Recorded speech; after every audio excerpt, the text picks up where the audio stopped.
പവിത്രതകൾ ഏറെ നിറഞ്ഞ പുണ്യമായ ഈ റജബ് മാസത്തിൽ ഇൻഷാ അള്ളാഹ് നമുക്കൊരു ദുആ പഠിക്കാം. നമ്മളൊക്കെ ഒരുപാട് ദുആ ചെയ്യുന്നവരാണ്.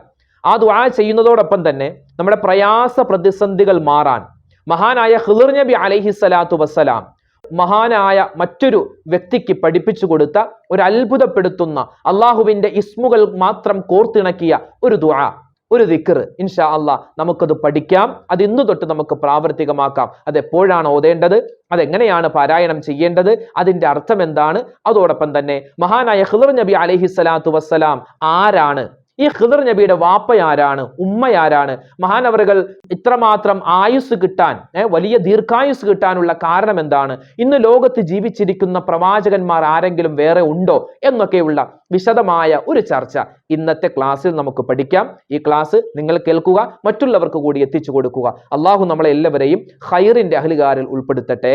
ആമീൻ. അസ്സലാമു അലൈക്കും വറഹ്മത്തുള്ളാഹി തആല വബറകാതുഹു. ബിസ്മില്ലാഹിർ റഹ്മാനിർ റഹീം. അൽഹംദുലില്ലാഹി റബ്ബിൽ ആലമീൻ. അല്ലാഹുമ്മ സ്വല്ലി അലാ സയ്യിദിനാ മുഹമ്മദിൻ വഅലാ ആലി സയ്യിദിനാ വമൗലാനാ മുഹമ്മദ്. ഏറ്റവും സ്നേഹ ബഹുമാനം നിറഞ്ഞ സത്യവിശ്വാസികളെ, ഉമ്മമാരെ, സഹോദരിമാരെ, സഹോദരങ്ങളെ, കരുണാവാരിധിയായ പടച്ച തമ്പുരാൻ നമുക്കെല്ലാവർക്കും ആഫിയത്തുള്ള ആരോഗ്യമുള്ള ദീർഘായുസ് നൽകി അനുഗ്രഹിക്കുമാറാവട്ടെ. നമ്മളിൽ നിന്നും മൺമറഞ്ഞു പോയ, മരണപ്പെട്ടു പോയ മുഴുവൻ ആളുകൾക്കും അല്ലാഹു സ്വർഗം പ്രദാനിക്കുമാറാവട്ടെ. ഈ പരിശുദ്ധമായ റജബ് മാസത്തിൽ നമ്മൾ ചെയ്യുന്ന എല്ലാ അമലുകളും കരുണാവാരിധിയായ പടച്ചവൻ അതിന്റെ പോരായ്മകൾ പരിഹരിച്ച് നമ്മളിൽ നിന്നും സ്വീകരിക്കുമാറാവട്ടെ. ഇനിയുള്ള ദിവസങ്ങളിലൊക്കെ ഒരുപാട് നല്ല നല്ല കാര്യങ്ങൾ ചെയ്യാൻ അള്ളാഹു നമുക്ക് തൗഫീക്ക് നൽകട്ടെ. ആമീൻ യാ റബ്ബൽ ആലമീൻ. അൽഹംദുലില്ലാഹ്, റജബ് മാസത്തിന്റെ പവിത്രമായ ഈ ദിവസങ്ങളിൽ നമ്മൾ ഒരുപാട് ഖുർആൻ ഓതുന്നുണ്ട്, ദിക്റുകൾ പറയുന്നു, സ്വലാത്തുകൾ പറയുന്നു. അങ്ങനെ അള്ളാഹുവിന് ഇഷ്ടപ്പെട്ട ഒരുപാട് കാര്യങ്ങൾ ചെയ്യുന്നുണ്ട്. ഇന്നും നോമ്പ് പിടിച്ച ഉമ്മമാരുണ്ട്, ഉപ്പമാരുണ്ട്, നാളെ നോമ്പ് പിടിക്കാൻ കരുതിയ ആളുകളുണ്ട്. അങ്ങനെ അൽഹംദുലില്ലാഹ് ഈ റജബ് മാസത്തെ പരിപൂർണമായും പ്രയോജനപ്പെടുത്തുന്ന തിരക്കിലാണ് ഒരുപാട് മുഅ്മിനീങ്ങൾ ഉള്ളത്. അള്ളാഹു തആല സ്വീകരിക്കുമാറാവട്ടെ. ഇന്ന് നമ്മൾ പറയാൻ ഉദ്ദേശിക്കുന്നത്, ഒരുപാട് പേര് നിങ്ങൾ ഈ കമന്റുകളൊക്കെ ഒന്ന് വായിച്ചു നോക്കിയാൽ ഒരുപാട് പ്രശ്നങ്ങൾ, അതായത് ഒരാൾ എഴുതുന്ന പ്രയാസമല്ല അടുത്ത ആൾ എഴുതുന്നത്, ഇങ്ങനെ വ്യത്യസ്തമായ പ്രയാസങ്ങളും പ്രതിസന്ധികളും കൊണ്ട് ബുദ്ധിമുട്ടുന്ന, വളരെയധികം പ്രയാസത്തിൽ അകപ്പെട്ട, വിഷമത്തിൽ അകപ്പെട്ട, അത് കുടുംബപരമാവട്ടെ, ചിലപ്പോൾ സാമ്പത്തികമായിരിക്കും, മാനസികമായിരിക്കും, രോഗങ്ങളായിരിക്കും, കടങ്ങളായിരിക്കും, അങ്ങനെ പ്രയാസ പ്രതിസന്ധികൾ കൊണ്ട് ബുദ്ധിമുട്ടുന്ന ഒരുപാട് പേര് നമ്മുടെ വീഡിയോകൾക്ക് താഴെ കമന്റ് എഴുതുന്നുണ്ട്. അത് എന്തെങ്കിലും ദുആ പറഞ്ഞു തരുമോ, ഞങ്ങൾക്ക് എന്തെങ്കിലും ഒരു ആയത്ത് പറഞ്ഞു തരുമോ, ഈ പ്രയാസങ്ങൾ മാറാൻ എന്താണ് ചെയ്യേണ്ടത്? ഞങ്ങൾ ഒരുപാട് ഡോക്ടർമാരെ കണ്ടു. ഡോക്ടർമാരൊക്കെ അവസാനം പറയുന്നത് നിങ്ങൾ ദൈവത്തോട് പ്രാർത്ഥിക്കുക, അതല്ലാതെ വേറെ ഒരു കാര്യമില്ല എന്ന്. ഇന്ന് ശാസ്ത്രം അതെ തോറ്റുപോകുന്നു. നമ്മൾ കഴിക്കുന്ന മരുന്നുകൾ നമുക്ക് ശരീരത്തിൽ ഫലിക്കുന്നില്ല. അവസാനം ഡോക്ടർമാർ വരെ കൈ കൂപ്പിക്കൊണ്ട് പറയുന്നത് അതെ നിങ്ങൾ ദൈവത്തോട് പ്രാർത്ഥിക്കുന്നതാണ്. അപ്പോ ഇൻഷാ അള്ളാഹ് ഇന്നിവിടെ പറയാൻ പോകുന്നത്, നമ്മുടെ ജീവിതത്തിൽ ഒരുപാട് പ്രശ്നങ്ങളുണ്ട്. പ്രശ്നങ്ങളുടെ പ്രയാസങ്ങളുടെ നടുവിലല്ലാതെ ഒരു മനുഷ്യനുമില്ല. ഇപ്പൊ എനിക്ക് ഒരുപാട് പ്രശ്നങ്ങളുണ്ട്, നിങ്ങൾക്ക് ഒരുപാട് പ്രശ്നങ്ങളുണ്ട്. എന്റെ പ്രശ്നങ്ങളല്ല നിങ്ങളുടേത്, നിങ്ങളുടേതല്ല എന്റേത്. അപ്പൊ അങ്ങനെ പ്രയാസ പ്രതിസന്ധികളിലൂടെ നമ്മൾ കടന്നു പോകുമ്പോൾ ഇൻഷാ അള്ളാഹ് അതൊക്കെ മാറാൻ വേണ്ടി മഹാനായ ഖിളിർ നബി അലൈഹിസ്സലാത്തു വസ്സലാം ഇന്നും ലോകത്ത് ജീവിച്ചിരിക്കുന്ന പ്രവാചകനാണ്. 4 പ്രവാചകന്മാരുണ്ട് ലോകത്ത് ജീവിച്ചിരിക്കുന്ന. ഭൂമിയിൽ 2 പ്രവാചകന്മാർ, ആകാശത്ത് 2 പ്രവാചകന്മാർ.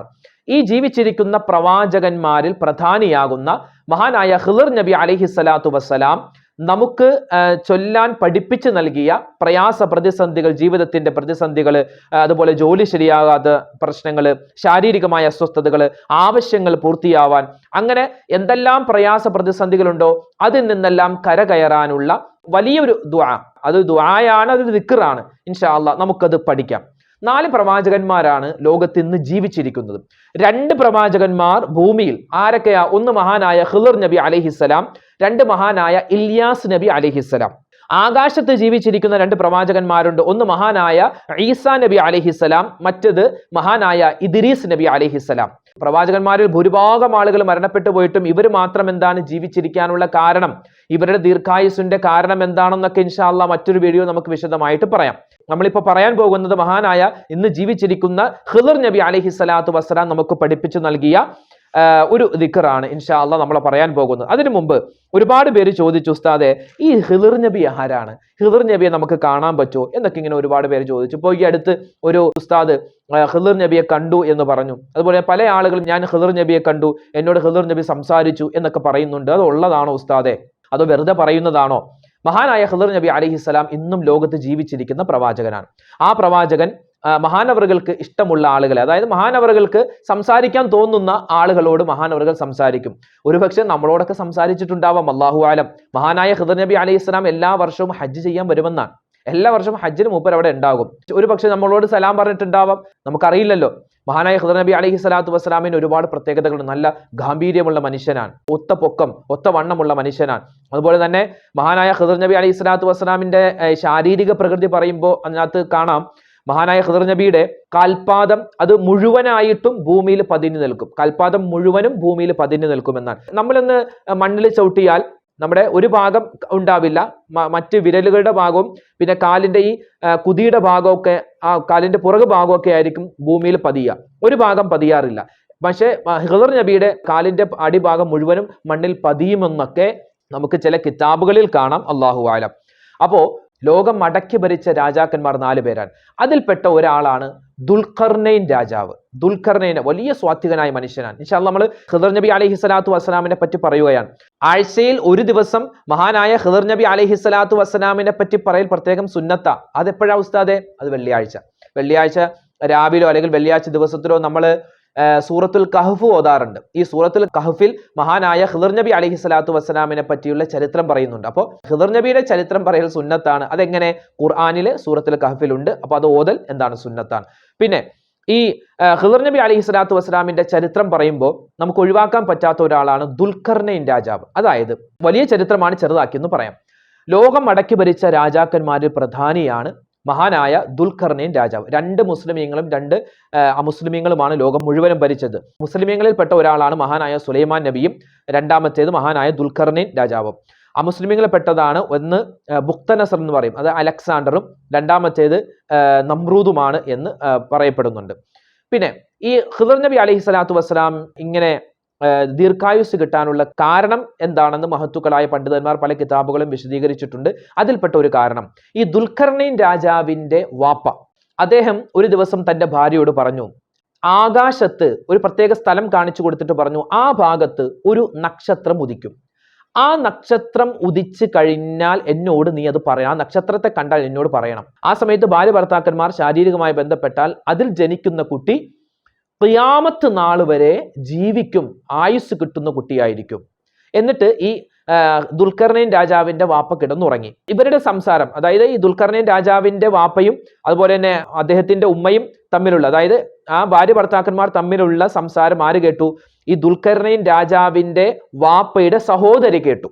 അപ്പൊ അവര് പറഞ്ഞു, ഓ, ഖിയാമത്ത് നാൾ വരെ ജീവിച്ചിരിക്കുന്ന മകൻ ഉണ്ടാവുക, അതൊരു വലിയ ഖൈറാണല്ലോ. ഉടൻ തന്നെ ഈ സഹോദരി, അതായത് ദുൽഖർനൈൻ രാജാവിന്റെ പിതാവിന്റെ സഹോദരി അവരുടെ ഭർത്താവാകുന്ന മൽക്കാൻ എന്ന് പറയുന്ന ആളോട് പറഞ്ഞു, അദ്ദേഹം വലിയൊരു രാജാവാൻ, ആ മൽക്കാൻ എന്ന് പറയുന്ന ആളോട് പറഞ്ഞു, ഇങ്ങനെ ഒരു സംഭവം ഉണ്ട്, ആകാശത്തെ പ്രത്യേക സ്ഥലത്ത് ഒരു നക്ഷത്രം വരും, ആ നക്ഷത്രം ഉദിച്ചു കഴിഞ്ഞാൽ, ആ സമയത്ത് ശാരീരികമായി ബന്ധപ്പെട്ട് കഴിഞ്ഞാൽ അതിൽ ജനിക്കുന്ന കുട്ടി ഖിയാമത്ത് നാൾ വരെ ജീവിക്കുമെന്നാണ്. അവരിങ്ങനെ ശ്രദ്ധിച്ചിരുന്നു. അപ്പോൾ ആകാശത്ത് ഒരു പ്രത്യേക സ്ഥലത്ത് ആ നക്ഷത്രം ഉദിച്ചു. ഉടൻ തന്നെ ഇവർ ശാരീരികമായ ബന്ധത്തിൽ ഏർപ്പെട്ടു. ഇതിൽ ജനിച്ച കുട്ടിയാണ് മഹാനായ ഖിളിർ നബി അലൈഹിസ്സലാം. പക്ഷേ ഈ ദുൽഖർനൈൻ രാജാവിന്റെ വാപ്പ ആ സമയത്ത് ഉറങ്ങിപ്പോയി. ഉമ്മയാണെങ്കിലോ അവരെ വിളിച്ചുമില്ല. അപ്പോൾ വാപ്പ പെട്ടെന്ന് നെറ്റി എഴുന്നേറ്റിട്ട് ചോദിച്ചു, എന്തേ നീ എന്നെ വിളിക്കാതിരുന്നു? നോക്കുമ്പോൾ ആ നക്ഷത്രം ആ ഭാഗത്ത് നിന്ന് മാറിയിരുന്നു. ആ ഉമ്മ പറഞ്ഞു, അതായത് ദുൽഖർനൈൻ രാജാവിന്റെ ഉമ്മ പറഞ്ഞു, എനിക്ക് ഒരു ലജ്ജ തോന്നിയിട്ടാണ് ഞാൻ വിളിക്കാതിരുന്നത്. അപ്പോൾ ആ വാപ്പ വീണ്ടും പറഞ്ഞു, ഇനി ആകാശത്തിന്റെ മറ്റൊരു ഭാഗത്ത് ഒരു നക്ഷത്രം വരും, ആ നക്ഷത്രം വന്നു കഴിഞ്ഞ് ശാരീരികമായി ബന്ധപ്പെട്ട് കഴിഞ്ഞാൽ അതിൽ ജനിക്കുന്ന കുട്ടി ലോകം മുഴുവനും അടക്കി ഭരിക്കുന്ന രാജാവായി മാറും. അങ്ങനെയാണ് ഈ ദുൽഖർനൈൻ എന്ന് പറയുന്ന മകൻ ഇവർക്ക് ജനിക്കുന്നത്. ദുൽഖർനൈൻ രാജാവിന്റെ വാപ്പയുടെ സഹോദരിക്ക് അവർ ആ സമയത്ത് ബന്ധപ്പെട്ടത് കൊണ്ട് അവർക്ക് എന്ത് ചെയ്തു? മഹാനായ ഖിളിർ നബി അലൈഹി സ്വലാത്തു വസ്സലാം ജനിച്ചു. ഇതൊരു ചരിത്രമാണ്, ഞാൻ ചുരുക്കി പറഞ്ഞു എന്ന് മാത്രം. ഖിളിർ നബി അലൈഹി സ്വലാത്തു വസ്സലാമിന് ദീർഘായുസ് കിട്ടാനുള്ള കാരണം എന്താണെന്ന് കിതാബുകളിൽ പല അഭിപ്രായങ്ങളുണ്ട്. അതിൽപ്പെട്ട ഒരു അഭിപ്രായമാണ് ഞാൻ പറഞ്ഞത്. ഇനി ഈ ഖിളിർ നബി അലൈഹി സ്വലാത്തു വസ്സലാം എന്താണ് സ്വാലിഹീങ്ങളായ ആളുകളോടൊക്കെ ഇങ്ങനെ സംസാരിക്കുമെന്നാണ്. പിന്നെ ഈ ഖിദർ നബി അലൈഹി സ്വലാത്തു വസ്സലാമിന് എപ്പോഴാണ് മരിക്കുന്നത്? മഹാനവറുകളുടെ മരണത്തെ പറ്റി പറയുന്നത് ഖിയാമത്ത് നാളിന്റെ അടയാളമായിട്ട് ആര് വരും? ദജ്ജാൽ വരും. ഈ ദജ്ജാൽ ആയിരിക്കും ഖിദർ നബി അലൈഹി സ്വലാത്തു വസ്സലാമിനെ വധിക്കുക, കൊലപ്പെടുത്തുക എന്നാണ്. അതായത് ഭൂമിയിലെ ഏറ്റവും അവസാനത്തെ രക്തസാക്ഷിയായിരിക്കും മഹാനായ ഖിദർ നബി അലൈഹി സ്വലാത്തു വസ്സലാം എന്നൊക്കെ ചില കിതാബുകളിൽ നമുക്ക് കാണുവാൻ പറ്റും.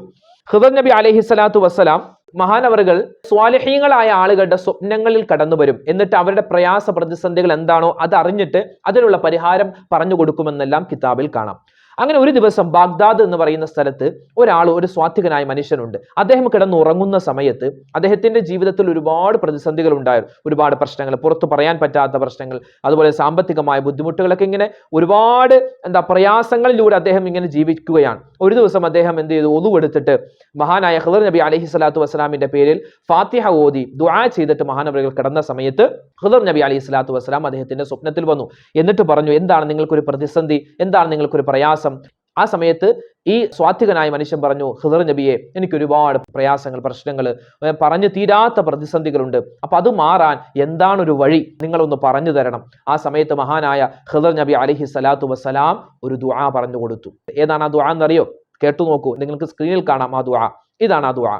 യാ ലതീഫൻ ബിഖൽഖിഹി യാ അലീമൻ ബിഖൽഖിഹി യാ ഖബീറൻ ബിഖൽഖിഹി ഉൽതുഫ് ബി യാ ലതീഫു യാ അലീമു യാ ഖബീർ. ഒന്നുകൂടി പറയാം, കേട്ടോ, എല്ലാവർക്കും സ്ക്രീനിൽ കാണാം. യാ ലതീഫൻ ബിഖൽഖിഹി യാ അലീമൻ ബിഖൽഖിഹി യാ ഖബീറൻ ബിഖൽഖിഹി ഉൽതുഫ് ബി യാ ലതീഫു യാ അലീമു യാ ഖബീർ.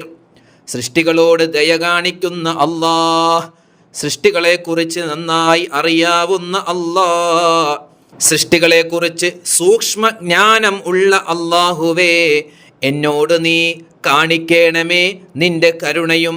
എല്ലാം അറിയുന്നവനും സൂക്ഷ്മജ്ഞാനമുള്ളവനുമായ അല്ലാഹ്, എന്നോട് നീ കരുണ കാണിക്കണം, എന്നോട് നീ ദയ കാണിക്കണേ, എൻ്റെ ഈ പ്രയാസങ്ങൾ മാറ്റണേ എന്നാണ് ഈ ദുആഇൻ്റെ, ഈ ഒരു ദിക്റിൻ്റെ ഏകദേശ അർത്ഥം. ഒന്നുകൂടി പറയാം, എല്ലാവരും പറഞ്ഞേ.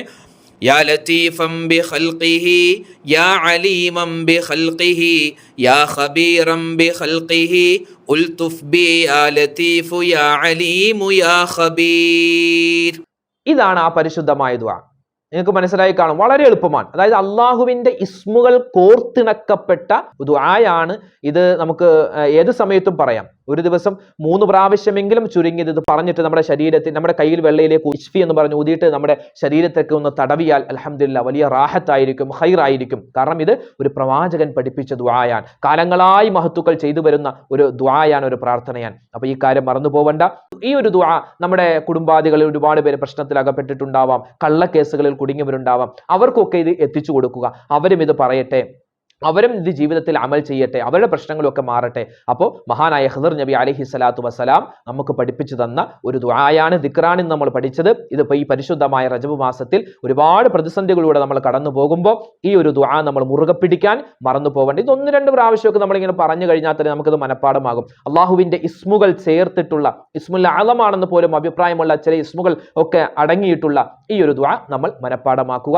ഇന്ന് തന്നെ നമ്മൾ ചൊല്ലാൻ പ്രത്യേകം ശ്രദ്ധിക്കുക. അല്ലാഹു സുബ്ഹാനഹു വ തആല ഈ പരിശുദ്ധമായ ഈ റജബ് മാസത്തിൽ നമ്മൾ ഈ ദുആ ഒരുപാട് വട്ടം പറഞ്ഞ് നമ്മുടെ പ്രയാസ പ്രതിസന്ധികൾ മാറാനുള്ള തൗഫീഖ് നൽകി അനുഗ്രഹിക്കുമാറാവട്ടെ.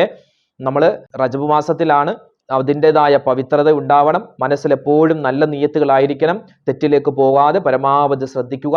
കാരണം ഈ റജബ് മാസത്തിൽ ഒരു നന്മ ചെയ്താൽ ഒരുപാട് നന്മ ചെയ്ത പ്രതിഫലവും, ഒരു തിന്മ ചെയ്താൽ അതുപോലെ കിട്ടുന്ന ശിക്ഷ മറ്റു മാസങ്ങളെ പോലെയല്ല. ഈ മാസത്തിൽ തെറ്റ് ചെയ്താൽ ശിക്ഷ ഇരട്ടിയാണ്, അല്ലെങ്കിൽ ശക്തിയായ ശിക്ഷയാണെന്നൊക്കെ നമുക്ക് ഹദീസിന്റെ കിതാബിലൊക്കെ കാണാൻ പറ്റും. അല്ലാഹു സുബ്ഹാനഹു വ തആല ഈ പരിശുദ്ധമായ റജബ് മാസത്തിന്റെ എല്ലാ പവിത്രതകളും അറിഞ്ഞ് ഇബാദത്ത് ചെയ്യാനുള്ള തൗഫീഖ് നമുക്ക് നൽകി അനുഗ്രഹിക്കുമാറാവട്ടെ.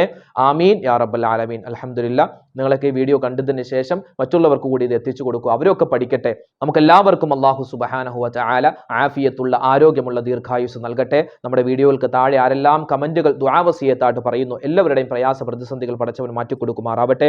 എല്ലാവരുടെയും രോഗങ്ങളെ അല്ലാഹു തആല ശിഫയാക്കി കൊടുക്കുമാറാവട്ടെ. മരണപ്പെട്ടവർക്ക് അല്ലാഹു മഗ്ഫിറത്ത് നൽകട്ടെ. കടങ്ങൾ കൊണ്ട് പ്രയാസപ്പെടുന്നവരുടെ എല്ലാവരുടെയും കടങ്ങളെ അല്ലാഹു തആല മാറ്റിക്കൊടുക്കുമാറാവട്ടെ. ഇൻഷാ അല്ലാഹ് നാളെ നമുക്ക് മറ്റൊരു വീഡിയോയുമായിട്ട് കാണാം. അല്ലാഹു നമ്മളെ അനുഗ്രഹിക്കട്ടെ. ആമീൻ. അസ്സലാമു അലൈക്കും വറഹ്മത്തുള്ളാഹി വബറകാതുഹു.